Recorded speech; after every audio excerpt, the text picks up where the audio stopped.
Good evening. How is everyone doing tonight? Good. There's one prerequisite for the class tonight, and that is you guys have to give me some feedback. We're going to learn how to avoid tunnel eating. How to avoid tunnel eating. And when I do this class, I actually like to start this class with a quiz. So we're going to look at the human body, and we're going to start off by doing a quiz. So I'm going to ask you what some of these organs are. What is that organ right there? Esophagus. Okay, very good. What's that one? Stomach. Okay, good. Let's pick on that one. Liver. Very good. Okay. What about that one? Large intestine. All right. What about that one? Oh, that's the small intestine. Why did they call that one small, by the way? Any ideas? Very good. Smaller in circumference. Yes, much longer in length, but smaller the diameter of it. Okay. Let's pick on this one. Gallbladder. Okay. What about that one? No. Pancreas. Okay. Isn't it very interesting? We're not going to go through all the parts in the body, but these are some of the key ones that we're going to look at tonight. I used to, when I first started teaching this class, I used to actually hand out felts to participants, and then they got to come up and stick them on the body. And that was interesting, kind of like pin the tail on the donkey, and you never knew where the organs were going to go. But what it showed me is that we really don't know a lot about our human body. We know a lot about our vehicle. Even most of us women know most of the major parts of our vehicle. And you know, you think about it, with a vehicle, we can take that vehicle in, we can exchange it for a brand new one. But with this human body, this is the only one that we have. So we need to understand how it works. And that is what our class is going to be about tonight. We're going to understand how the body works. We're going to learn specifically about digestion. We want to learn how to avoid tunnel eating, and you'll understand that as we go along here.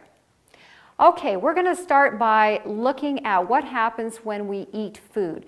So when we eat food, we're going to pick on a carrot here tonight. We put that into our mouth and we chew that up and we make a pulp out of it, hopefully.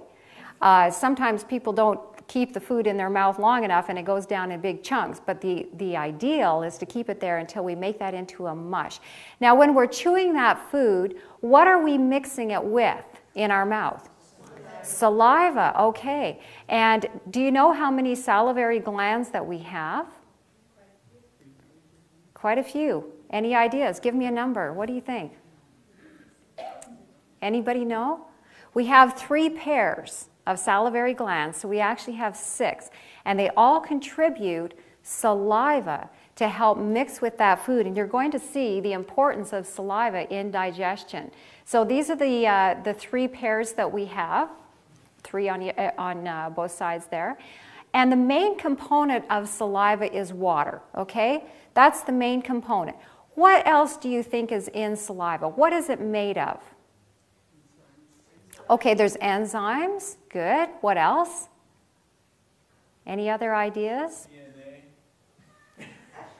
Well, there could be some, yes. What else might be in there? Any other thoughts? Think about saliva in your mouth. Let's take a look. Okay, yes, there's some electrolytes in there, potassium and sodium ions, mucus. Okay, there's enzymes that we mentioned, and there's also antimicrobial enzymes. These are enzymes that specifically work against microbes that come in. So this is actually what saliva is composed of, and your body has to make this special composition to help with the beginning stages of digestion, because digestion actually begins in our mouth. Okay, so your body is working to put this together. Any idea, if you think about the course of the day as you're eating your food, 2 or 3 meals, whatever you're eating in the day, what do you think the actual quantity of saliva is that your body's producing? What would you think? Throw out an idea.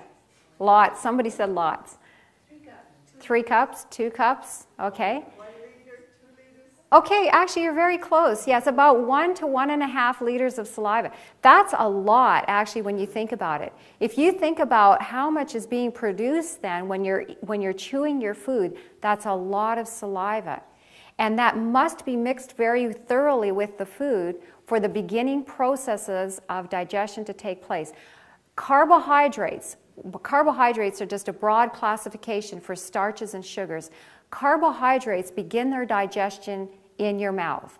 If you've ever had the experience, anyone have the experience of having low blood sugar, when your blood sugar dropped low, okay? If you take something sweet when that happens, it rapidly picks that sugar level back up, doesn't it? You can take a little bit of juice or something sweet into your mouth and very quickly, within just a few, maybe 30 seconds or something, you're already starting to feel better. It's picking that blood sugar back up. That's because already the beginning stages of digestion are taking place. Some of those sugars are already being transported into your bloodstream and picking up that blood sugar level. Very interesting. So it's very important that the food spends long enough in the mouth to prepare it for further digestion, but to also begin the stages of digestion of carbohydrates. Very important that we chew our food well. So the saliva is going to mix with the food that we are chewing in our mouth coming from those salivary glands. Okay. I'm going to give you tonight 5 principles of good digestion. 5 principles of good digestion. You might want to write these down. These will help to ensure that the food that you put into your body is going to be absorbed. Okay? So we're going to look at those principles of good digestion. Principle number 1 here. Taken with meals, water diminishes the flow of the salivary glands. Those very important glands. If we drink with our meals, we're diminishing the flow of the salivary glands. And the colder the water, the greater the injury to the stomach. We're actually going to injure our stomach if we're putting cold water in with our meals. Isn't that something? Ice water or ice lemonade drunk with meals will arrest digestion. What does that mean to arrest digestion?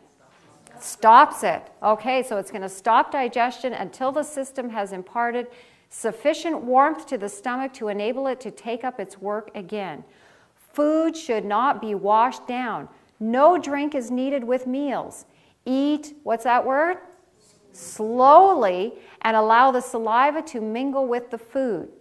The more liquid there is taken into the stomach with the meals, the more difficult it is for the food to digest, for the liquid must first be absorbed. So our very first principle of good digestion is do not drink liquids with meals. Do not drink liquids with meals. We need to do our liquid drinking in between meals. So we need to wait for about an hour and a half to 2 hours after we eat, and then we need to start drinking our liquid in between meals. And you will find if you do that, you will not feel thirsty at mealtime. You will not feel the need of having something to wash that food down. Okay? So that's the first principle right there. Now, we've chewed that carrot up really well. We've mixed it with the saliva in our mouth. We've got the carbohydrate digestion started. And now that's going to move down the esophagus, and it's going to move into our stomach. How does the food move down the esophagus? Peristalsis, okay, very good. That's a squeezing muscular action that actually moves it down into our stomach. When I was young, I used to think that food just sort of dropped. You know, gravity just sort of dropped and you had this tube and it fell in. And if you think that's the case, you can try an experiment. You can try standing on your head and swallowing, and you will find that that bite of food will actually move against gravity up into your stomach.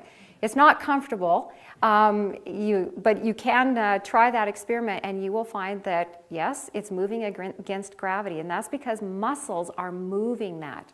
And that peristaltic action is actually the action that goes all through the whole food tube. If we look at this, it's one long tube. It started in our mouth, all the way down the esophagus, into the stomach, goes through the small intestine, into the large intestine. One long tube, okay? Has different shapes in different areas, different functions in different areas, but it's one long tube. I like to refer to it as a tunnel. So think about this now. I want to ask you a question. If you put food into your body, you chew it up and swallow it, is it in your body?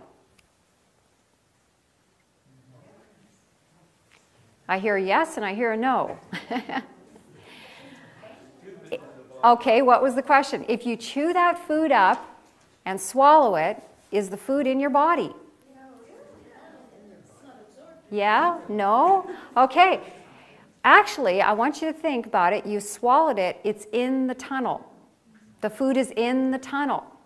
What if that food just moves right on through that tunnel and out the other end? Is it going to do you one bit of good? Not going to do you one bit of good. Why? Because it was in the tunnel. The nutrients weren't actually in your body yet. When you drive through a tunnel in a mountain, are you in the mountain? You're in the tunnel, right? You're not in the mountain. You would have to somehow get across through that barrier and into the rock itself if you were to get into the mountain. That's essentially what we're talking about here. You can put the very best nutrition into your body, but if it doesn't actually get across the walls of that tunnel and into your tissues, it's not going to do your body good, okay? So that is what we want to focus on tonight, the way that we can make sure that the nutrients will get out of the tunnel and into our tissues where it will do us good, okay? So the very first principle now was, what was the first principle we learned? Don't drink with meals, no liquid to be taken with meals. That's our very first principle for good digestion, making sure that those nutrients will get out of the tunnel and into the tissue. Okay, so that food is now down in our stomach. I'm going to show you a little video clip here. This is actually what peristalsis looks like. This is the muscular action taking place. This is basically right where the stomach empties into the small intestine. And this is a real picture being taken here. You can see those muscles moving and squeezing. Isn't that interesting? That's the squeezing peristaltic action that takes place through the whole food tube. Isn't that amazing? It's just so incredible that a camera could go down there and get that picture like that. And it just continues to squeeze and to squeeze. That's peristaltic action right there. Very, very interesting. And you can see how that is very moist in there. That's all the mucus in there that helps to move everything along. That squeezing action there. Okay. So back to our stomach here. The carrots move down into the stomach. I want to ask you now, that stomach, what angle is that stomach sitting at? Okay, it's kind of angled, isn't it? It's not sitting horizontal, it's not sitting vertical, it's sitting kind of angled. And that muscular squeezing action that we saw taking place with peristalsis, there's a muscular action that takes place in our stomach. 3 layers of muscles, and they're all working together to help in the process of digesting that food. Now, it also works with gravity. So muscles and gravity are working together to start the digestion taking place that happens in the stomach, okay? Because in our stomach is actually now where proteins are going to be worked on. And what happens now, because we see that we need to have some gravity in there, muscles will push up and gravity will pull down, muscles will push up, gravity will pull down. What happens now if we go after we eat a meal and we lay down? What's going to happen? We're not going to have gravity working for us, are we? We're going to have muscles working. Muscles will still be working, but gravity won't be working. And if any of you have ever had that experience and you've woken up sometime later and it feels like, oh, that food is just all still sitting there in my stomach, that's because it is still just all sitting there in your stomach. It didn't digest properly. Now, I know we all live in very stressful work environments, and our lives are hectic and busy, and sometimes we are just plain tired after we eat. So I would like to suggest, if you're very tired and you feel that you have to have a snooze, don't lay down. Prop yourself up in a chair, prop yourself up with a nice comfortable pillow. At least you're going to sit up and have a nap that way. And you'll have the gravity that will still work for you, and your food will carry on with its digestion, okay? But laying down after we eat can cause a lot of health problems. We don't have time to go into what some of those are, but they can definitely start to cause us health problems. So that food now is in our stomach. In our stomach is where protein digestion is going to take place. Carbohydrates, they were worked on in the mouth, but when they get to the stomach, they're actually going to cease their digestion. They're going to stop. The stomach is just for digesting proteins. And again, that used to be something when I was younger, I just thought the stomach did all the digestion. That's what the stomach was for. But it's not. Your stomach is just for digesting protein. That's why you have the very strong acid in there. And we'll take a little bit of a further look at that. Rudy showed you last night the pH scale. He showed you that number 1 on that far end is acid, and 14 on this end is very alkaline. So that's your pH scale. I would like to show it to you on a little bit different plane here. We're going to take a look now at what some common the pH of some common items are. So let's take a look here. Pancreatic juice. Where does pancreatic juice come from now? Okay, from the pancreas. That's an easy one. What about bile? Where does bile come from? Gallbladder. Very good. A bladder is for storing something, okay? And a bladder, the gallbladder, stores gall or bile. That's just another name for it. So it's a gallbladder or bile bladder. It's for storing gall or bile. And that's used to emulsify fats. That's the purpose of bile. Then we can see the pH. Pancreatic juice is almost a 9. It's actually about 8.8. That's the pH, so it's very alkaline. It's quite alkaline, and we're going to see why that's important to have a very alkaline juice there. Bile runs anywhere from about 7.5 up to 8.8. So again, the bile being produced by the liver and stored in the gallbladder is a very alkaline substance. The blood, Rudy mentioned last night that our blood needs to be between 7 and 8. Okay, actually the blood itself needs to be about 7.35, but the tissues of our body need to be between 7 and 8 to be in health. That's where the neutral, between 7 and 8, the pH is neutral.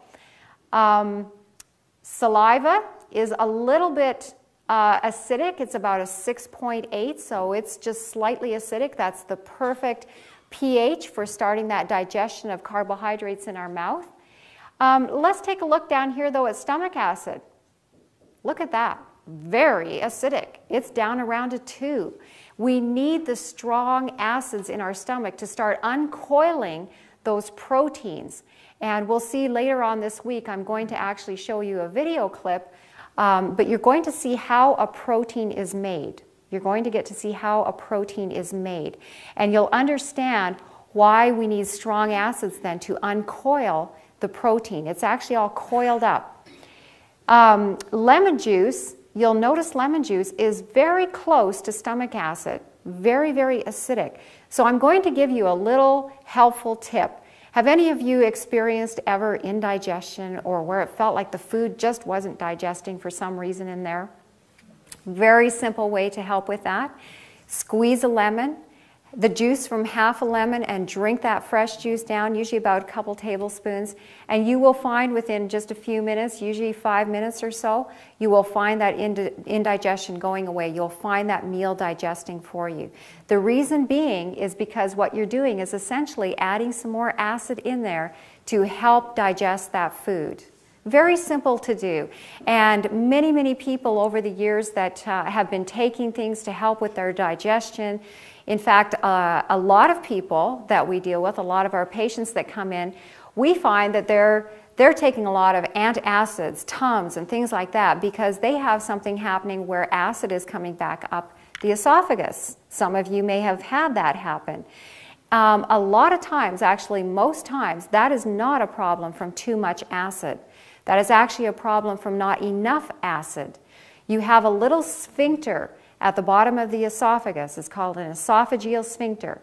It's a little muscle, And when your stomach acid is high enough, that muscle will close so that you don't get stomach acids and things coming back up and burning in the esophagus. Okay? If your stomach acid is not high enough, that muscle doesn't close, it stays open. And then you get all that coming back up and burning. And people think, oh, it's because I have too much acid. That's not the problem. You don't have enough. Again, if that's a problem that you have, try taking some lemon juice, a couple tablespoons of lemon juice, because that can help just up the acid in your stomach enough that it will close that muscle, and you'll find that that problem will be taken care of. Again, a lot of our patients, that has helped them, and it's very easy to do, and it's nothing that's harmful to your body. Okay, so there's some pH levels of some common ingredients. Let's take a look now at our digestive juices. We're going to look at some of the common ones here. Gastric secretions, we'll start with that. The gastric secretions that our stomach is putting out. What do you think, how much do you think our body is actually producing in the course of a day? We talked about saliva, about 1 to 1.5 quarts or liters, somewhere in there. What do you think the stomach is actually putting out to help with digestion? Somebody give me an idea. This is a class. 4 cups, okay. 3 liters, okay. Any other ideas? That's where we stop? Okay, well, let's take a look here. You guys are pretty close, 2.5 liters, okay? That's actually a lot when you think about that. That's a lot. Usually I have my bottle and I show my classes because I have a large bottle that I drink from, and I show them how much that would actually be quantity-wise. So that's 2.5 liters. That is over it's over 1/2 gallon that we're talking about there in quantity. So that's a lot of digestive juice that we're talking about being put out by our stomach. Okay, bile. Where did the bile come from again? Gallbladder. But what organ actually produced it? It's stored in the gallbladder. Liver. Okay, liver. So how much are we actually producing of that, do you think? Somebody give me an idea of what you think we're producing with our bile, or the liver is producing. 2 cups, okay, somebody's pretty close there. 500 mils, okay, so that's 2 cups, okay. Pancreatic juice. Pancreatic juice put out by the pancreas. Remember that's about an 8.8, very alkaline substance being put out. What do you think we're producing for our pancreatic juice? You can almost tell with the scale here. Okay. We're 700 mils, so we're a little over close to 3 cups there. Okay, intestinal secretions, look at that one. What do you think that amount is? 3.5 liters? Okay, well, we're pretty close, 3 liters there. When you look at all this that's totaled up here, so we've got 3, 4, 5, 6, almost 7 liters of juices that are being produced through our digestive tract. Along with our saliva, we're producing actually almost 2 gallons of digestive juices with saliva and all the juices through the digestive tract. That's amazing, because just like saliva is a composition that your body has put together specifically designed to aid with digestion, so is every other one of those secretions. It's specifically designed to aid with digestion.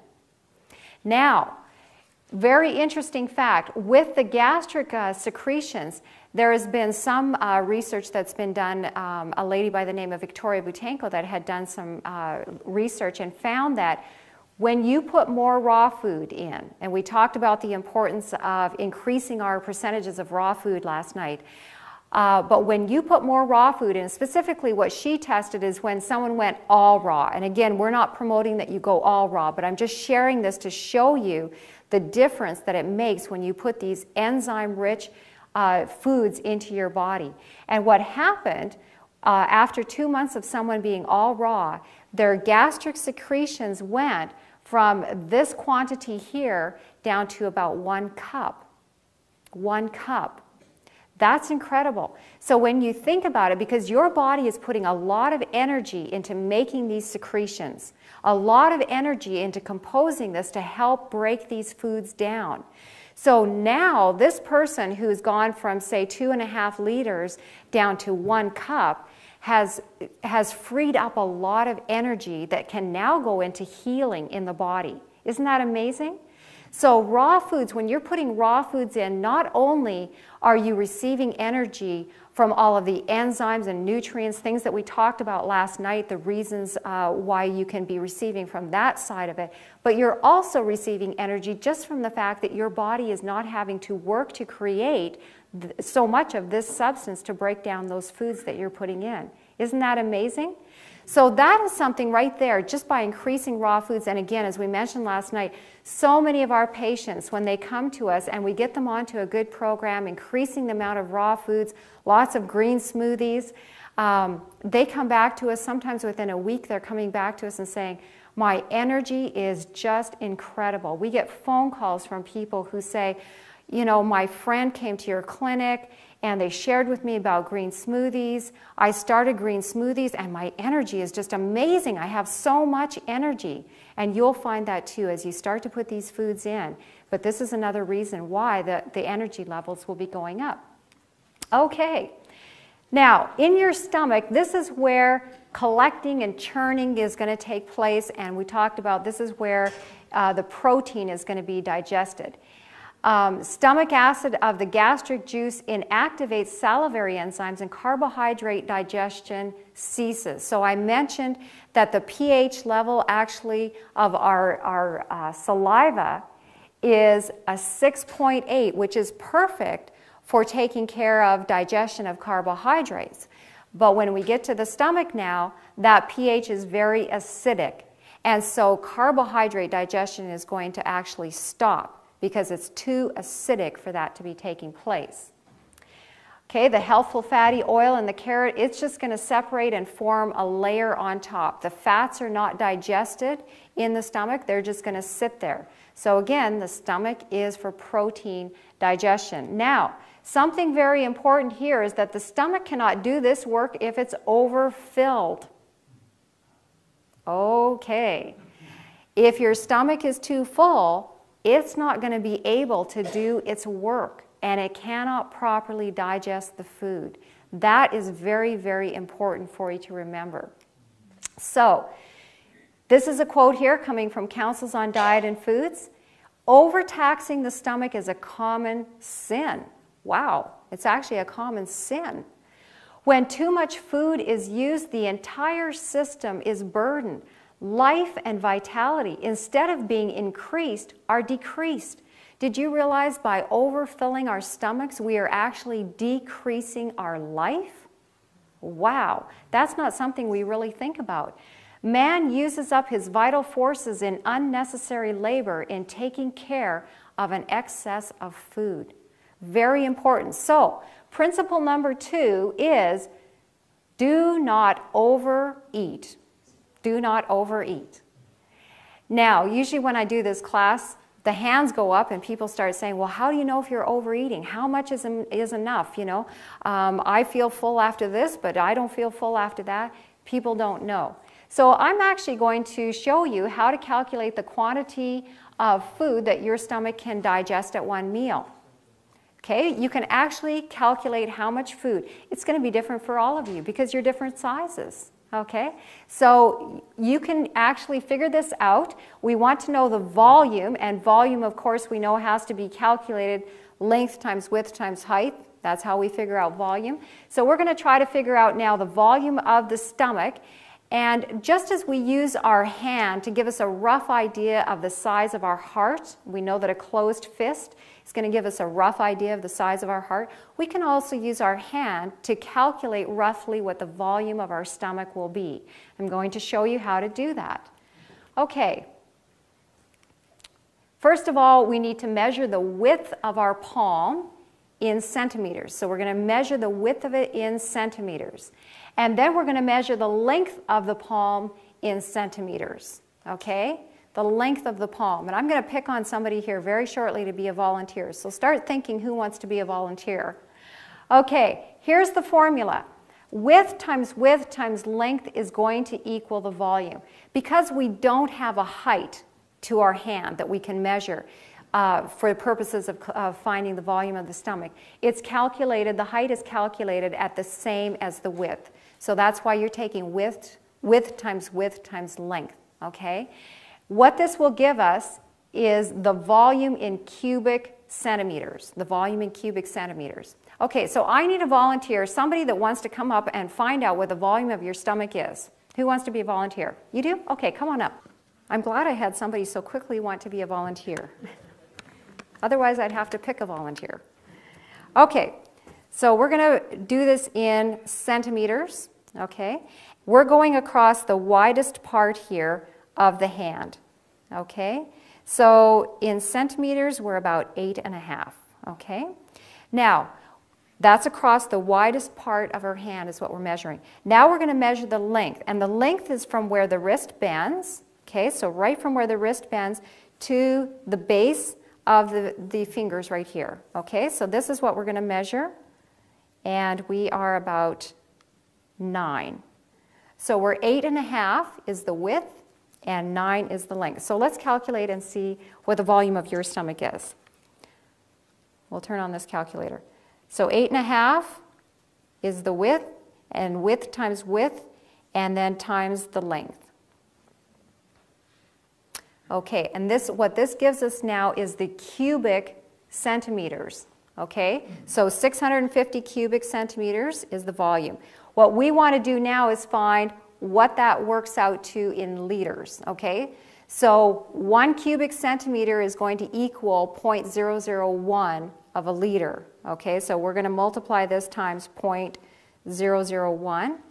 That means your stomach is going to actually hold the volume 0.650. For those of you that are more familiar with cups, we know that 250 mils are a cup, okay? So 500 would be 2 cups, you're 650. So the volume of the stomach is just over, for this lovely volunteer, just over 2 cups, okay? That would be the volume of your stomach. Thank you very much, I appreciate that. Now, something very interesting, though, that we have to remember, and that is we always want to eat only 2/3 of the volume of your stomach. I've had some people measure and they're like, oh, the volume of my stomach is 4 cups. Yeah, I can eat 4 cups. You have to remember, though, how much gastric juice was being produced by your stomach. Does anyone remember how much that was? It was 2.5 liters, okay, 2.5 liters. So you're dividing that 2.5 liters up. Mind you, if you're eating more raw foods, it will be less, but you're going to divide that up between your meals. That's a lot of gastric juice that needs to have space in there to work as well, and you don't want that stomach so full that it can't move, okay? So 2/3 of the volume of your stomach. So when you all go home tonight and get out your measuring tapes and calculate what the volume of your stomach is, remember that that is not how much you eat. That is actually the volume, and you want to take 2/3 of that. Now remember, this is well-chewed food. So we're not talking about if you find out that the volume of your stomach, what you should be eating 2/3 of that is, say, like 2 cups, okay? That doesn't mean 2 cups of salad and that's it. What I'm talking about is 2 cups of well-chewed food. So you're going to envision what this salad, because this salad's very fluffy, when you chew all that down, it's not going to make a lot, okay?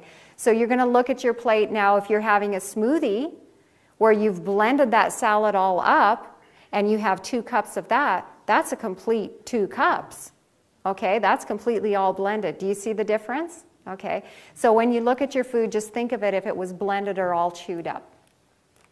Okay. Another wonderful quote here, regularity in eating is very important for health of body and serenity of mind. Never should a morsel, how big is a morsel? Tiny little crumb. Never should a morsel of food pass the lips between meals. Wow. That is so opposite of what our society is teaching today, isn't it? I don't know if you have noticed, but we sure notice with a lot of our patients that come in the office, they have been taught that they need to graze, or they need to eat, 5, 6, 7, 8 small little meals all day long, keep that metabolism going for whatever purpose. Maybe they're trying to lose weight or stabilize blood sugar or whatever it may be. That is not how your body is designed to operate. That is working against good health. So we should never, not even a morsel, even if we're in the kitchen preparing food and we want to, make sure it tastes just so, wait until it's mealtime to make sure it tastes just so. We should never put a morsel of food, never should a morsel of food pass our lips between meals. Very important. So that is principle number 3. Have regular meal times with no snacking, nothing between meals. Now, some people will tell us, but I'm hungry between meals. If you're hungry, if you're truly hungry, a lot of times that hunger is simply your body, that what you think is hunger is simply your body saying, I'm thirsty. You're going to learn more about water this week too. But oftentimes the thirst signal is manifested as hunger, and it feels like hunger. So try a glass of water. If that doesn't take it away, if you truly are hungry and your body is needing some nutrition, have a glass of freshly made juice. We talked about last night, we talked about how high the amount of nutrients are that you get from freshly made juice. Does anyone who was here last night remember how much juice or how much nutrients you get from juice to your cells? Does anyone remember that? Very close, 90% of the nutrients, 90% of the nutrients. So if you want to increase nutrition in your body, you want to get more nutrients in, then juice. Because you think about a glass of carrot juice, you're probably going to get, depending on the size of your carrots, you could get 3, 4, 5 carrots into that nice glass of juice. You would never sit down and eat that many carrots. But you're concentrating the nutrients and you've removed all the fiber, it's going to come in. It's not going to start up your digestion, very little digestion involved. It just basically is going to absorb, and within about 20 minutes or so will be out of your stomach into your cells. Wonderful way to get more nutrition into your body. So if you truly are hungry, do not snack, have a glass of juice. Okay, the next thing that we need to be careful is to watch our food combinations. Watch our food combinations. Now this is one that we find a lot of times people have really never even thought about.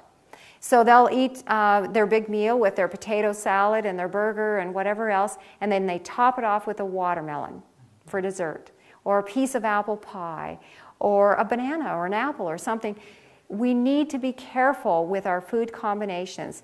Now, I don't want to get real complicated with it, and I don't believe that we need to get real complicated. What we really need to do is just make sure to keep fruits and vegetables separate, not taken at the same meal. And we'll see that here. Again, coming from Counsels on Diet and Foods. Fruit and vegetables taken at one meal, or taken together, produce acidity of the stomach. Now this is an acidity that is not good acid. This is hyperacidity in the stomach. Then impurity of the blood results, and the mind is not clear because the digestion is imperfect. You should understand that every organ of the body is to be treated with respect. In the matter of diet, you must reason from cause to effect. From cause to effect. So, principle number 4 is watch your food combinations. Make sure to keep the vegetables and the fruit separate. And I'm talking sweet fruit. I'm not talking, some people I know have asked us, well, what about a tomato and a cucumber and an avocado? Those are all fruit. Okay, those are fine to take with your vegetable meal. Avocado is neutral. Avocado can be had with a sweet fruit meal, or it can be had with a vegetable meal. It's a neutral. So, but your sweet fruits and your vegetables, things like potatoes, carrots, turnips, things like that, you want to keep those separate. You don't want to be eating your watermelon, bananas, and apples and things together at the same meal. Okay? So watch those food combinations. Now, I want to share an interesting fact here with you. What is cow's milk for? Okay, it's for baby cows, isn't it? Now, I want to share with you something. Cow's milk is a high-fat fluid that's exquisitely designed to turn a 65-pound baby calf into a 400-pound cow. That's what it's for, okay? That comes from Dr. Michael Clapper. Now, I want you to think about it. We have this fascination in our country with drinking cow's milk. Why is it that we as humans drink cow's milk? Why do we not drink rat's milk or giraffe milk or horse milk? I know some of you are turning up your face, but what's the difference between that and cow's milk? Okay? It's the same thing. Cow's milk is designed for cows. If we really wanted to drink as full-grown human beings, I'm not talking about babies, but as full-grown human beings, if we really wanted to drink milk, as a human, we should be drinking human milk, shouldn't we? Yeah. Okay. And again, I see some faces getting squeamish, but can you imagine going to the grocery store and picking a quart of mother's milk off the shelf to bring home to pour on your cereal? It sounds disgusting. Wouldn't you want to know what woman that came from? Right? But we don't care what cow it came from. You know, it could come from a whole bunch of dirty cows all mixed together and we drink it. You know, but we'd want to know what person that came from. Did she have any diseases, right? Human milk is made for humans. Cow's milk is made for cows. So we don't need milk. If we want a milk, I want to give you a recipe because this, again, is a question that we get asked probably every single day. What do I do for milk? Okay, so here's what you can do for milk. Nut milks. Take any nut that you want. You can have macadamias, you can have cashews, you can have walnuts, you can have almonds, you can have whatever nut you want. You can have little jars of them all sitting there. Maybe today you want to have almond milk and tomorrow you feel like macadamia nut milk or whatever kind of milk you want. All you do is put a little bit of water into your blender, put in a few nuts, blend those up. If you want it thicker, more like a cream, add a few more nuts. If you want it thinner, more like a milk, more water, less nuts. If you want a little bit of sweetness, raisins, dates, a little bit of honey, a little bit of maple syrup, whatever little bit of sweetener you want. Some people like a little bit of vanilla bean in there to give a nice vanilla flavor. Again, that's great. You're only limited by your creativity, really. The ideas are endless, what you can do with your milk. We don't need to drink milk. Past the age of weaning, nature tells us we don't need to drink milk. If you look at animals in nature, you do not see those animals drinking milk once they're weaned. Cats that we keep for domestic animals, we feed them milk and they drink it. But in nature, you don't see that happening. And the same with us. After we are weaned, we no longer need that milk, okay? And certainly not cow's milk. Alrighty. All right, so back to our digestion now that's taken place. So that food has mixed very well with the gastric juice in our stomach, and it's going to get ready to carry on its process into the small intestine.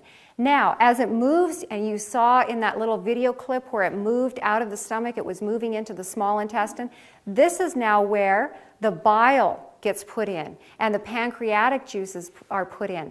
And remember, the pH of those now is quite alkaline. So pancreatic juice is almost a 9, it's 8.8, and again our bile is right up there as well. What this is going to do now, this very acid mix coming out of our stomach, it's going to bring that pH back up. Now as we get into the small intestine, everything is going to start to be worked on. Carbohydrates we started in our mouth, but when they got into that very acid environment in our stomach, they stopped.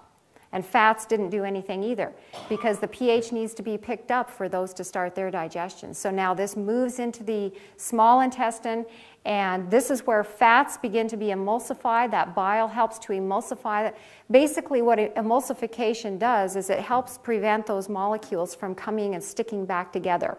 Okay? And that way then your body can now transport them into the tissues for use. So here's the gallbladder putting its bile in, and this is now where we start to call, we don't call it food anymore, we call this chyme, okay, that's what it's actually called. And it's going to start its movement through the small intestine, and everything is going to be absorbed here. This is where your nutrition is going to be absorbed. So if you've properly prepared it in the mouth, you've allowed proper processing in the stomach without snacking in between meals, without drinking water and diluting those digestive juices. Now those nutrients can actually start to be absorbed. Okay, so it's very, very important that we've prepared that food well. I just want to show you in the small intestine actually some pictures here of what is taking place, what it looks like. So you can see all the blood vessels. You can see inside all of the villi in here. It's just loaded.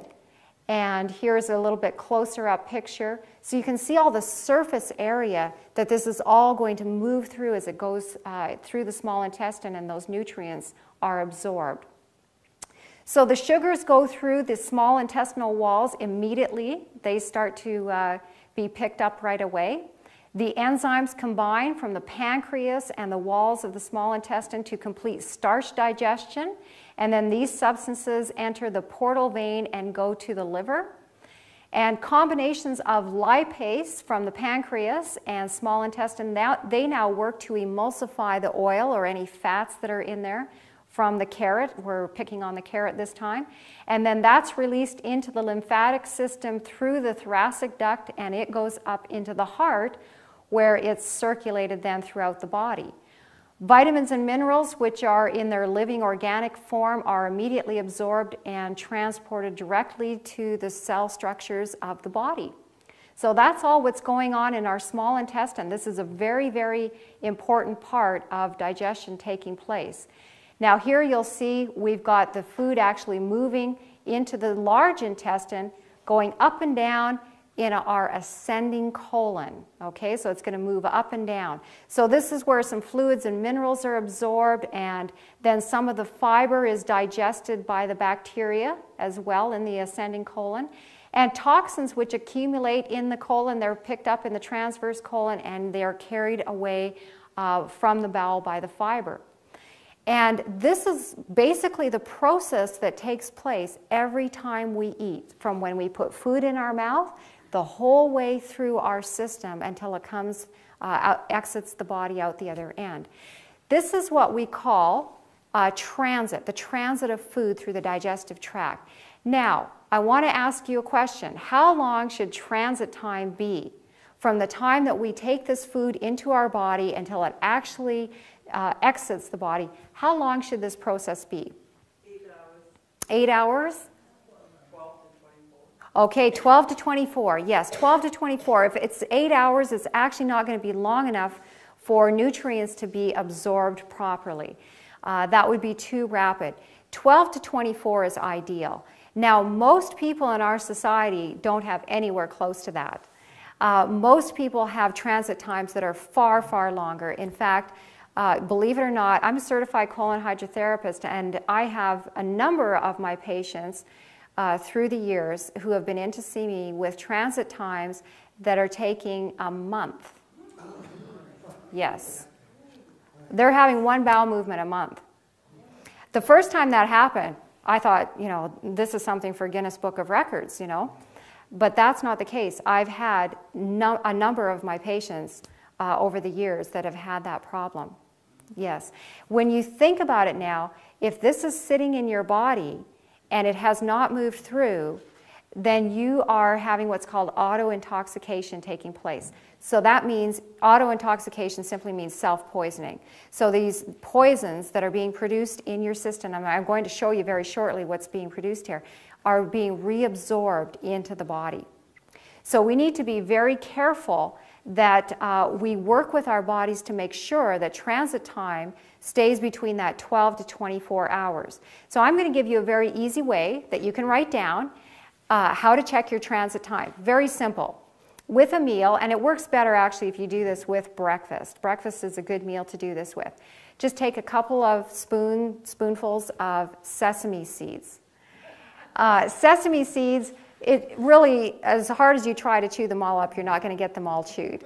And they're going to move through. And sesame seeds work wonderful as a marker. So what you do is you time from when you take those in with your meal to the last time that you see them come out in your bowel movement, okay, the very last time.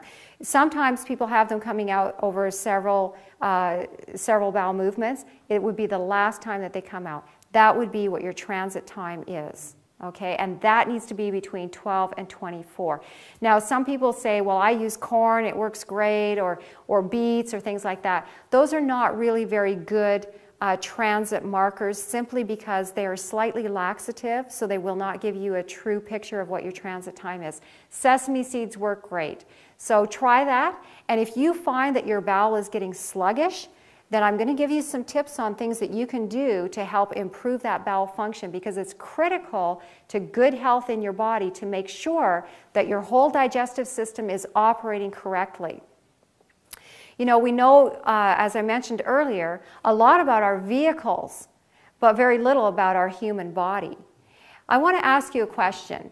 We'll pick on the president or the prime minister. We could pick on here in Canada. If he was to go away on a vacation for 3 months, and you didn't read about it in the newspaper, you didn't watch it on TV, nobody told you about it, would you know he was gone? Would you know he was gone on vacation for 3 months? No, you wouldn't. Okay, tell me this. What if the garbage collectors went on strike for 2 weeks? Would you notice? Okay, you wouldn't even have to read about that one. Nobody would have to tell you. The same in our body. If our digestive tract is not working well and the disposal system is not working adequately, we're going to be in trouble. The president of our body is very important. That brain is very important. But the president's not going to function very well if the garbage collectors or disposers are not doing their job well. So it's important that we keep that transit time between 12 and 24 and check it regularly. All right, I'm going to give you some ideas on how you can cleanse your stomach. So here's some ideas on cleansing your stomach. First thing in the morning, drink a glass of warm water with 2 tablespoons of freshly squeezed lemon juice in it. Now, with each of these stomach cleansing methods, you always need to make sure the stomach is empty, okay? You don't do this with a meal in your stomach. So with this one here, that's a very simple thing that you can do. You can do that for the rest of your life. It's a wonderful habit to be in, and it will do a little bit of a cleanse to your stomach. We often don't think about cleansing our stomach. You know, we'll think about cleansing the liver. You can go to the health food store and you can buy little kits for liver cleanse or gallbladder cleanse or colon cleanse or parasite cleanse or even blood cleanse. And we'll think about cleansing those organs, but we don't think about cleansing our stomach. But our stomach actually should also have a cleanse occasionally. So this is an excellent one to do. Or this is another one. Drink 1 to 2 sips of hot water every 5 to 10 minutes for 3 to 4 hours. So this would be something where you would skip breakfast, obviously, and you would just start in the morning. And every 5 to 10 minutes, you would be taking 1 or 2 sips of hot water, and you would do that over the course of the morning for 3 or 4 hours. And that would do a nice cleanse of your stomach as well. Okay? Another one is to fast for 24 to 36 hours, taking nothing into your system except lots of distilled water. This is a great stomach cleanse. And not only is it a stomach cleanse, but it allows all the organs of digestion to have a day off. Isn't that wonderful? We all like to have a day off, and you know, our organs of digestion enjoy a day off too. Having a day of fasting is an excellent health habit to be in. It gives your system a chance to rest. And that is very, very important. So those are some simple ways that you can, 3 different ways that you can cleanse that stomach. Now, here's principle number 5.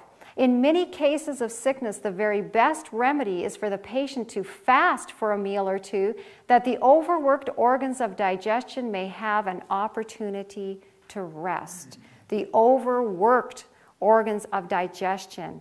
I mentioned earlier about people who are grazing, or they're eating a lot of small little meals through the day for various things. Their doctors or nutritionists will recommend that they do this. And what they're doing is keeping those organs constantly working.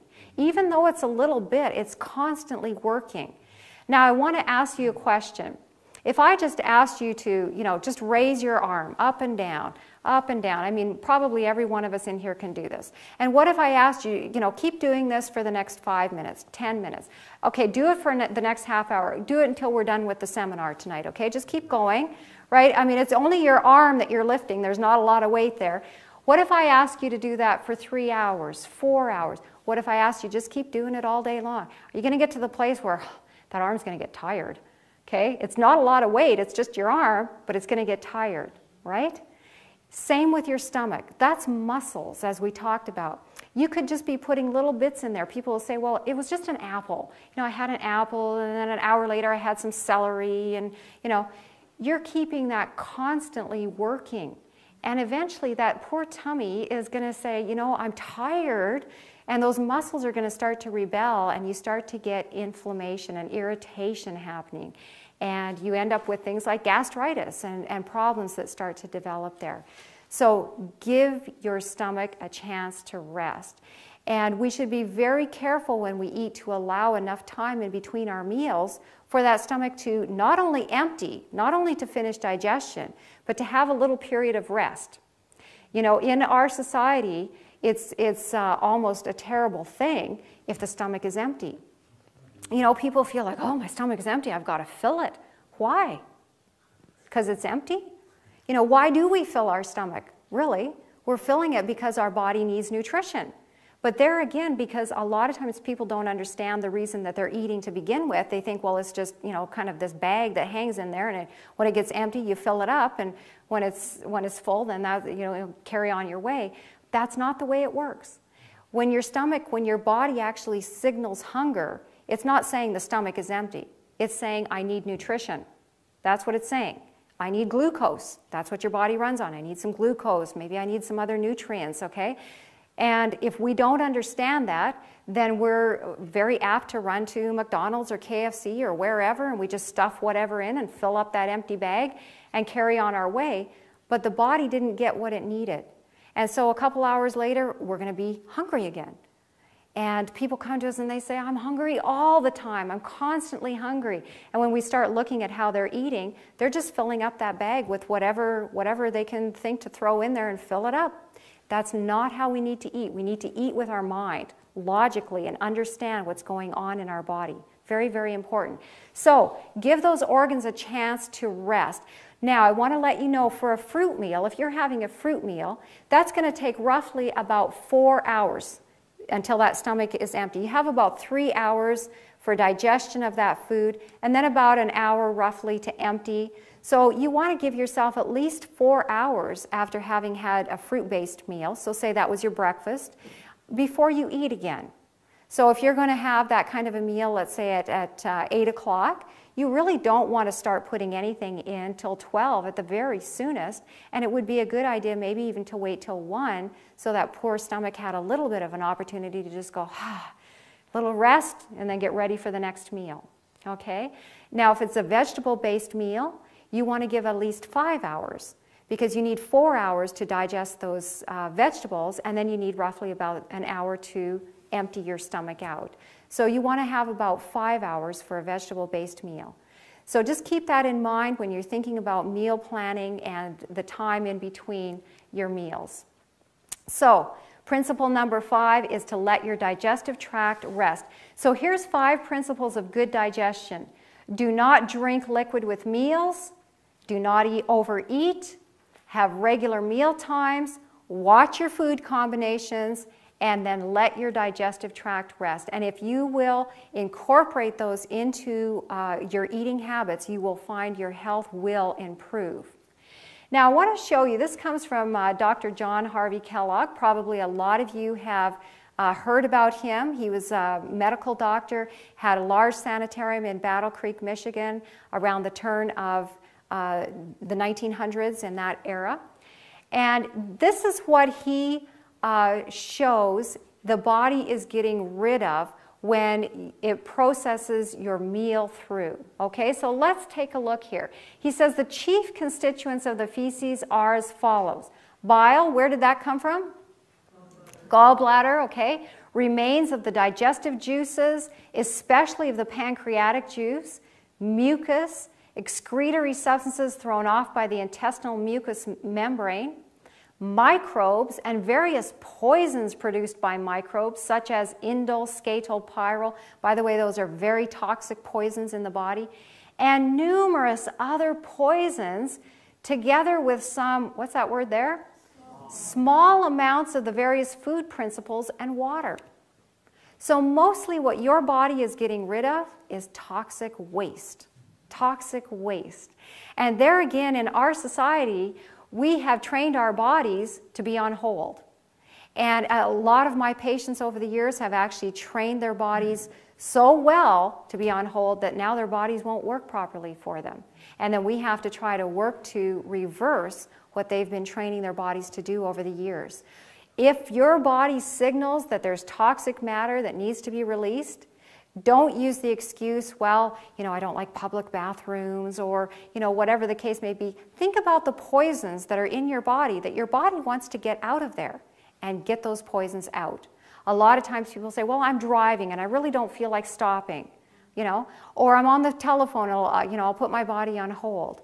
I'm going to actually show you a picture, an x-ray picture of one of my patients who trained her body over many, many years to be on hold, and the damage that it caused to her body.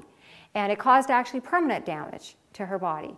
And it will with your bodies as well too. So just remember, when your system is signaling that it needs to get this toxic waste out, you want to work with your system. You don't want to keep that in there because this is very poisonous. Okay. Dr. William Hunter had this to say: the colon is the sewer system of the body, but with neglect and abuse it becomes a cesspool of toxins that spill over into the body. That's what it becomes. Now, the very first cause, the key cause of weight gain is toxic accumulation in the bowel. That's the key cause, the first cause of weight gain in the body. The colon can expand up to 5 times its regular size. I'm actually going to show you, that is what's called mega colon. And I'm going to show you a textbook picture of what that actually looks like. Most people, Dr. Jack Lamar said, most people are walking around with at least 7 pounds of fecal matter in their intestines. And I have seen patients lose that much weight and their stomach bulge immediately following colon treatment. And I've actually seen that with some of my patients. I actually have had several of my patients who in one session have lost 10 pounds.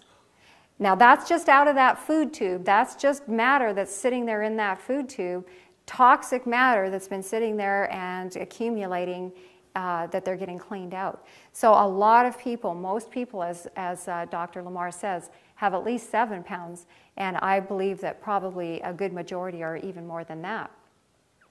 This is an x-ray picture of my patient that I was telling you about. She's given me permission to use her x-ray in teaching purposes. You remember the picture that we looked at the very start where you had your quiz, and you remember what the anatomy should look like. And I want to show you what this is, and I want you to tell me if this is a normal colon. Okay, here's the ascending colon. This is the transverse colon that runs across our middle. Okay, so this is the transverse. This is the descending colon that runs down. I want to ask you if that is a normal colon. No. That is not a normal colon. And probably none of you are trained in reading x-rays, but you can all look at that and say, that is not how a normal, healthy body should look. And yet when I finally sent her for these x-rays, because we were having difficulty getting her system working and I wanted to see what was going on. And when the x-rays came back to her doctor said, your colon's normal. And sent her along to me with her x-rays, and I said, this is not normal. This may be common, but this is not normal. This is not how your body should look, and all of you can see that. This ascending colon is ballooned out with matter sitting in there. Look at this transverse colon, so prolapsed down. Okay, when the weight of matter sitting in there over time, gravity will pull that colon down and it will actually prolapse. Then of course it's sitting on the bladder and other organs and it's causing issues with those organs as well. But that's very prolapsed. And then coming down the descending colon, you can see the strictures. I mean, it's actually even lost this shape here. The hostra has been lost and we've got all kinds of strictures and things happening there.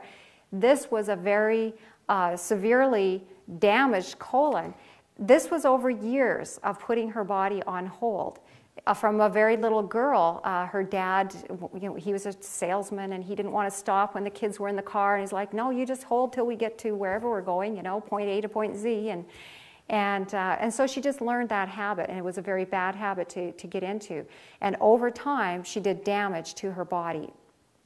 But The nice thing is, I mean, we worked together with her. When she came to me, I'll tell you how bad her system was. When she came, she could not have a bowel movement on her own. She could literally take handfuls of laxatives and it would do nothing for her. Nothing. She could not have a bowel movement until she came in and we would do colon hydrotherapy to work to clean her bowel. The nice thing is, this person today, she now has one bowel movement a day. She's not going to ever get to the ideal of 2 or 3 bowel movements a day, but she does have one bowel movement every day, and that will be the best she can ever do because there is permanent damage that's taken place here in the body. But just to give any of you hope, because I know a lot of people have problems with their systems working the way that they should be working.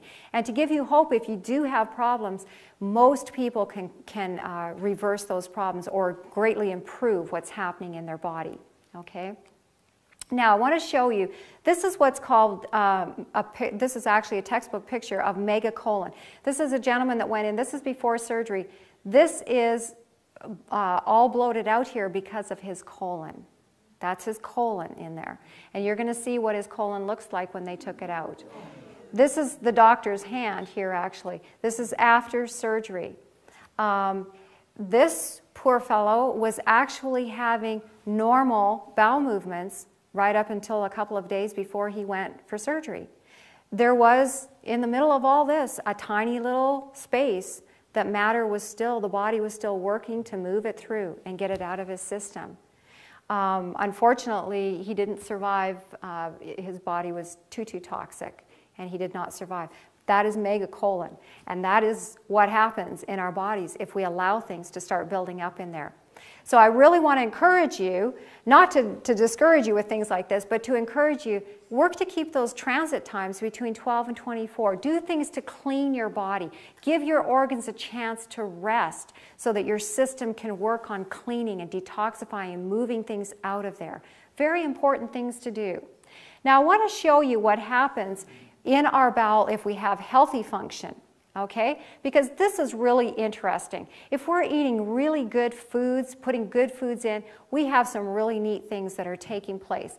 We have something called lactoperoxidase, and that's a protein enzyme that actually damages unhealthful bacteria. So this is just a picture of the bacteria here that's sort of blown up, and this particular protein enzyme is blasting a hole through the outer layer of that bacteria. It's so fascinating. If you ever want a fascinating study, study the body, the human body, the things that are taking place inside of us. This is like a little battle zone going on in our body. It's amazing. Or we have things like this, globulin proteins. These are proteins that prevent the unhealthful bacteria from actually being able to attach to the walls of the colon. So it's preventing that. Then we have these interesting little guys down here. That's called lactoferrin, and that's a protein that traps iron, and it blocks its use by the unhealthy bacteria. Unhealthy bacteria use iron. That's what they feed on. And so what this particular protein does is it traps it, the iron in there, and prevents the bacteria from using it. So fascinating. All these things that God has put into place in our bodies. Now that's if we have healthy function taking place. If we're eating a really good diet, nice nut milk here, eating a really good diet. Now over here, if we're eating an unhealthy diet, like what is shown there, we're going to have things like yeast. We're going to have intestinal deterioration. The actual intestinal walls are going to start to deteriorate. We're going to have toxins and parasites taking place. So that's what's going to happen if we are consuming an unhealthy diet. Okay? All right. Let's take a look now how to retrain the bowel. How to retrain the bowel. So if you want some ideas on things that you can do, we'll take a look here. First of all, water and vegetable fruit juices. You need about 1 ounce for every 2 pounds of body weight. 1 ounce for every 2 pounds of body weight. Now, Rudy's going to talk more about this in an upcoming lecture, so you're going to learn a little bit more about this. But that's roughly what you need to be taking in. Exercise. We're going to talk about this one. Exercise, we need to exercise at least a half an hour. That's minimum. That is minimum. But at least a half an hour, 6 days a week. We were meant to move. Our bodies were meant to move. And as we sit, our society really caters to being sluggish and sedentary. You know, we sit at desk jobs all day and then we go home and we're tired mentally, but that makes us feel tired physically, and so we sit on the couch all evening, and then we go to bed and lay down all night. And we're very inactive, and our health suffers because of it. We're going to talk more about that in an upcoming lecture. Increase your dietary intake of fiber. Okay, so increase the amount of fiber that you're getting in. You may want to, a lot of my patients, I will recommend that they will take organic wheat bran. The organic wheat bran is much better than the processed wheat bran that you can buy just in the grocery store. But get the organic. It hasn't been processed. It will work much better as a fiber to help move things through. Maybe psyllium will work as well. We'll talk about that here shortly. But increase that intake of dietary fiber. Allow adequate time between meals. Make sure that they're not too large or too small. We talked about what happens if we overfill our stomachs. Our stomach cannot properly digest that food. If the food that we put in is just a snack, a small little bit, let's say we're on the run and busy and we didn't have time for lunch, so we just grab a little handful of nuts and carry on our way. What happens is that peristaltic wave that moves it down into our stomach now fizzles out somewhere along the route. It doesn't keep moving along. And that peristaltic wave is very important to move all through our digestive tract to keep the food from previous meals moving through. When we eat a meal, let's say we ate breakfast this morning, and that moved down into our stomach. We had a nice good breakfast, wasn't too large, wasn't too small. What happened with that peristaltic wave is it carried along the digestive tract, and somewhere in the small intestine was our meal. Maybe we had supper the night before or lunch the previous day. Somewhere that meal was sitting, say, in the small intestine, and that wave came along and it moved it over to the ascending colon, where it went up and down. And then that wave carried on, and somewhere the previous meal before that, let's say it was lunch or breakfast of the previous day, was sitting somewhere, say, in the transverse colon. And it moved that along into the descending colon for exit from the body. That's how our bodies work. That's how peristaltic action works. If our meals are too large or too small, we don't get that good peristaltic action, and it fizzles out. And so then that food that should have moved along doesn't get moved along, and it sits there, and we get what's called constipation. That food does not move through our bodies as it should. We should, ideally, if our systems are working healthfully, we should be having a bowel movement within an hour to an hour and a half after we eat.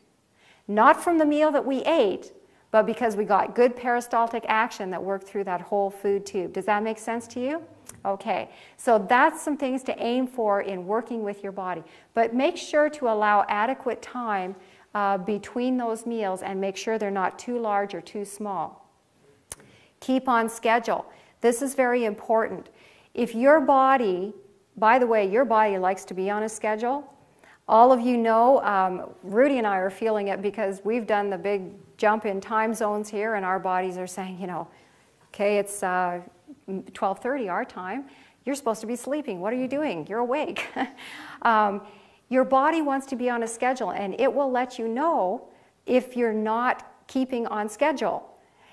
Our body wants to be on schedule with eating as well. So if we eat at 7 o'clock, our breakfast at 7 today, we want to make sure to eat at 7, 7:15, 7:30 at the latest tomorrow.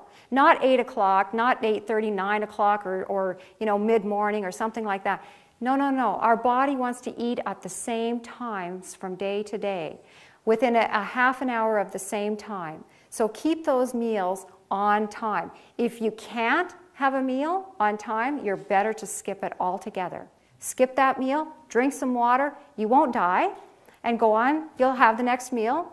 You know, your system will actually feel really good. You'll feel invigorated. Okay, here's some natural remedies for a sluggish bowel now. If your bowel is sluggish, acid fruits are especially laxative in their raw form. So things like oranges and grapefruits and all of your berries, those are wonderful for helping with improving good bowel function, or if you're having struggles with constipation. Take a good probiotic. This is something that works for a lot of people. Now, this isn't all things that you have to do. Some things work well with some people. You can try some of these natural remedies. But sometimes a good probiotic is all that a person needs. Maybe their probiotics in their bowel or their good bacteria have been compromised. So just pick up some acidophilus from your health food store. Try taking a couple of capsules every day and see if that will help improve what's happening in your body. Buy whole flax seeds and grind several tablespoons daily and sprinkle that on cereal or salad. That's wonderful for helping not only to get the fiber, but also improving your omega-3 and 6 that you would get with the flaxseed. That would be wonderful for your body as well. Buy your flaxseed whole. Do not buy them pre-ground, because when you grind them, they oxidize rapidly. Those essential fatty acids in there are very sensitive to heat, light, and oxygen. So as soon as you grind them, they're going to start to oxidize. Buy them whole, put them in a little coffee grinder, a couple tablespoons, or whatever you're going to use at that meal. Grind them up and consume them for that meal. Okay, you can try psyllium, 1/4 to 1/2 teaspoon of psyllium seed daily mixed into 1 glass of water. Make sure to drink plenty of water throughout the day. Okay, that's very important when you're taking psyllium. Psyllium is like a broom. It just sort of sweeps through your whole digestive tract, and it works wonderful, but you need to make sure to drink enough water, otherwise you'll find that that will block you. Drink fresh vegetable, fruit juices daily. This is wonderful. If you haven't been into juicing, I would really encourage you to start juicing. You will find your energy will increase, your whole health will improve by taking those juices in. Take 1 to 2 tablespoons of a nutritional oil daily, so flaxseed oil or Udo's oil is an excellent oil to be getting. Garlic is wonderful. Garlic contains allicin, which stimulates the muscular walls of the intestinal tract, so that is a wonderful thing to be taking. Now, sometimes, I'm not sure why that jumped ahead there, but sometimes a person has a very stubborn bowel. Magnesium can be helpful in that case. You may need to take some magnesium for a little while. 250 to 800 milligrams of magnesium daily, divided up over the day. And if you end up getting a little bit more than what you need, what will happen is you're going to get loose stool, so just back that off then to what works good for you. But ideally, I like to encourage my patients just take more greens in. Do green smoothies. How many of you have tried green smoothies? Oh, quite a few of you have. Wonderful, wonderful. For those of you that haven't, I'll just give you a very simple way to make a green smoothie. A couple cups of juice in your blender. Usually we will just use like pineapple juice, or if you prefer an unsweet taste to your smoothie, tomato juice works fine too. Put that couple cups of juice in, couple large handfuls of greens. Sometimes we'll change our greens up, but if you want one to start with, a big handful of spinach and then maybe a bunch of fresh parsley in there with that. If you're going to use kale in your spinach, I recommend to people to strip the kale leaf off of the stem, because the stem is very fibrous and it doesn't blend well, and then you get this sort of stringy fibrous texture to your smoothie. And then put in a tablespoon of a nutritional oil in that smoothie. Usually we use the Udo's oil. I find that's a very nice blend, and so that's the oil that we like to use. Tablespoon of that in. Blend that all up, and you have a green smoothie. Now you can put a lot of spinach in. You can make those a whole meal. And a lot of times we will do that. We will just put a lot of spinach and greens, romaine lettuce, whatever nice lovely greens you can get. And this is a way to get your magnesium naturally. The green the green color in the plant is called chlorophyll. And the center portion of that is called magnesium. And magnesium is what helps keep our whole digestive tract, specifically in the bowels, moving well. So that's a very easy way to increase your magnesium naturally. Now, things that hinder good bowel function, this jumped ahead. Poor posture. This is usually where everybody sits up straight. Okay, poor posture. Why do you think poor posture is going to hinder good digestion? This is your quiz at the end. Why do you think? You know what our bodies look like inside. Tell me what you think. Why do you think that's going to hinder good digestion? Oh, okay, you're cramping everything, aren't you? You're cramped. So we slouch in our chairs and we slouch when we walk. We need to stand tall. We need to sit up straight. Let those organs of digestion have room in there to function, okay? Poor posture. Let's look at another one that hinders good digestion. Watery soups. Watery soups. Why do you think watery soups could be a problem?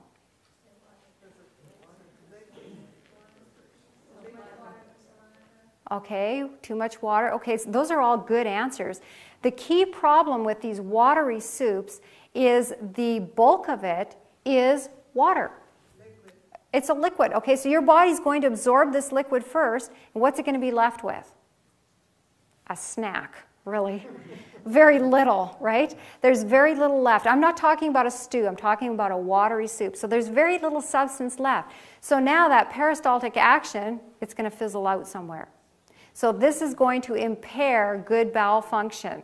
If you want to have a soup, and I'm not saying you can't have your soups, but if you want to have a soup, a soupy soup, have something along with it. Have a sandwich, have a nice salad, have something that's got some substance there so that when that water does absorb, that there's a substance there that it's enough that's going to still cause peristaltic action to work through your whole digestive tract. Okay, next we have tight clothing. Tight clothing. Why would that be a problem? Why would that hinder good bowel function? Restriction. Okay, restriction. With poor posture, we were crunching up our organs this way, weren't we? With tight clothing, we crunch our organs this way. Our organs were not meant to be crunched.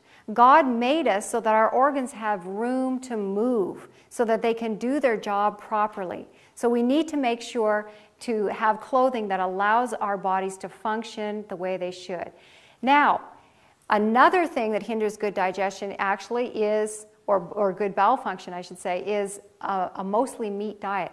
Meat has no fiber at all. It moves very sluggishly through the digestive tract. It can take 72 hours or more to move through your digestive tract. And in my classes, I will ask people, think about it. What if you took that lovely steak home or that piece of, whatever chicken or package of hamburger, and you set that on your kitchen counter where it's nice and warm, and you let it sit there for 72 hours. Would you eat it? You wouldn't eat it. No. It would be rotting, wouldn't it? That's exactly what takes place in your body. It's moving very sluggishly through the digestive tract. It's warm, it's dark, it's moist. It's the perfect environment for breeding all kinds of bacteria in there. And it's going to putrefy. It's going to rot in your body. So meat, again, because I know this is going out to a lot of people. So there will be people watching this, and I want to encourage the people that are watching, if you're eating meat in your diet, you may want to be taking steps to eliminate that from your diet. While you're eliminating that from your diet, eat the meat not with a starch. Do not have it with a potato or with pasta, anything that's starchy. Instead, have a big green salad. If you eat your meat with a big green salad, at least that's going to move it through your system. And while you're working to eliminate that then from your diet, that will help your body to keep processing it out so that it doesn't rot in your system. That's something that you can do as you're making those steps to improve your diet. Okay, inactivity. Inactivity. Why do you think inactivity might hinder good bowel function? That should be an easy one. Why do you think? No ideas? Okay, no movement. When we walk, or any kind of activity, we're actually moving our diaphragm. We're actually moving those organs in there. And that helps to keep things moving through. It helps to keep things moving through our digestive tract in a timely manner. So exercise is very important. When we sit around, things start to slow down. So if you find that maybe you're not getting enough exercise, and we're going to talk about that one, if you find that maybe you need to pick that up, look at some ways that you can incorporate more activity into your day. And we'll give you all kinds of ideas of things that you can do to integrate more activity into your day, and that will relate to better health in your body. Sweating. Sweating. We haven't really talked about this, but what do you think might be a problem if we're doing a lot of sweating? What do you think might be a problem? Think about some of the things that we've learned with digestion. Any ideas? Okay, dehydration. Somebody said dehydration. Good. What happens when we're sweating profusely? What we call a sensible perspiration. What means you can actually sense it. We all have insensible perspiration taking place, but actual sensible perspiration. So it's hot outside, or we're active doing something, and we're losing that moisture out of our body. Our body will draw the water from the bowel for more critical areas. So if you're not replacing that water, that will end up constipating you. It will end up causing your bowel to function poorly. So sweating can be a problem. Processed sugars. Processed sugars. Okay, you probably will not have any idea on this one, but processed sugars, when we eat those, they actually will cause a portion of our small intestine called the jejunum to actually stop while your body deals with all of this sugar before it can get started again. Now, what happens if we put something into this tunnel, into this tube, and it doesn't digest? It stops for any reason. What's going to happen? Any ideas? Okay, if it's a carbohydrate, a sugar, it's going to ferment. If it's a protein, it's going to start to rot. Okay? So it could have been the best food that we put in there, but maybe we put it in the wrong combinations. We drank with it. We did, we ate too close to our other meal, or some other principle of good digestion that we violated. If that is not digesting, if it's a sugar, it's going to ferment. If it's a protein, it's going to start to putrefy or rot in our body. Okay? So processed sugars actually cause that process to happen then in our small intestine. We want to avoid processed sugars for a number of reasons, but this is a key reason, that it will impair digestion. So just in review, the 5 principles of good digestion are: do not drink liquids with your meals, do not overeat, have regular meal times, watch your food combinations, and let your digestive tract rest. Okay, those are our 5 principles of good digestion. Have regular meal times with no snacking. Okay, that should have been on there. I want to share with you a couple of quotes here. Fashionable visiting is made an occasion of gluttony. Fashionable visiting is made an occasion of gluttony. Hurtful food and drinks are partaken of in such a measure as to greatly tax the organs of digestion. The vital forces are called into unnecessary action in the disposal of it, which produces exhaustion and greatly disturbs the circulation of the blood. And as a result, want of vital energy is felt throughout the system. Fashionable visiting. We have so many patients that will come to us and say, it was Christmas, or family came over. I had to make that food for them. Or, we were invited out. We had to eat this. I would like to suggest that probably no one was standing there forcing anyone to take a bite of anything, right? But we have this idea that, we don't want to offend someone, so we better eat this. Even though we know it's terrible, it's going to hurt our bodies, but we better eat it anyway.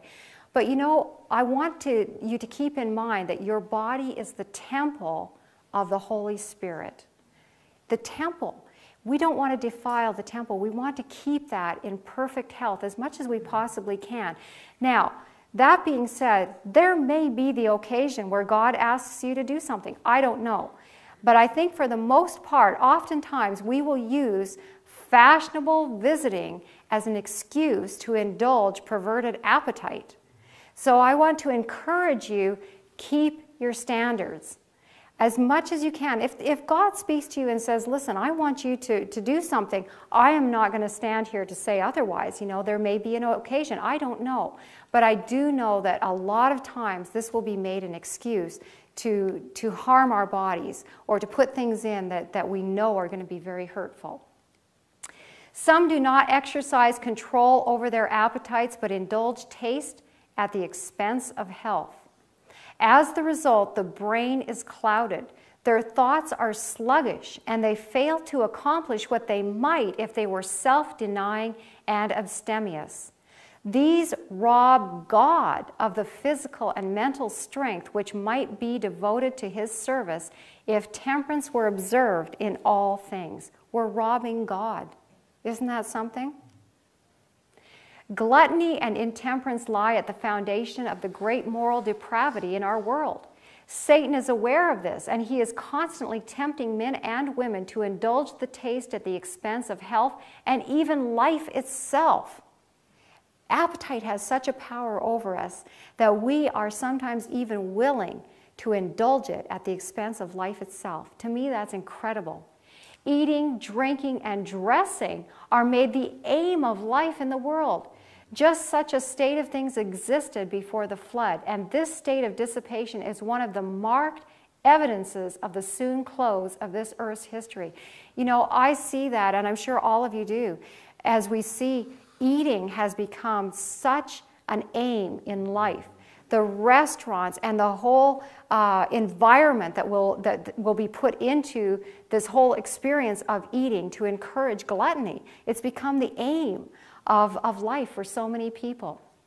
And so, dear brothers and sisters, I plead with you to give your bodies to God because of all He has done for you. Let them be a living sacrifice, the kind He will find acceptable. This is truly the way to worship Him. And that's the New Living Translation of Romans 12, 1 and 2. This is the way we worship God in our bodies. So, in review for tonight, to avoid tunnel eating, remember the 5 principles of good digestion. I hope this has been helpful. I hope you've learned a lot. I hope you know more about your body now than when you came, and I hope it will give you better health. Thank you.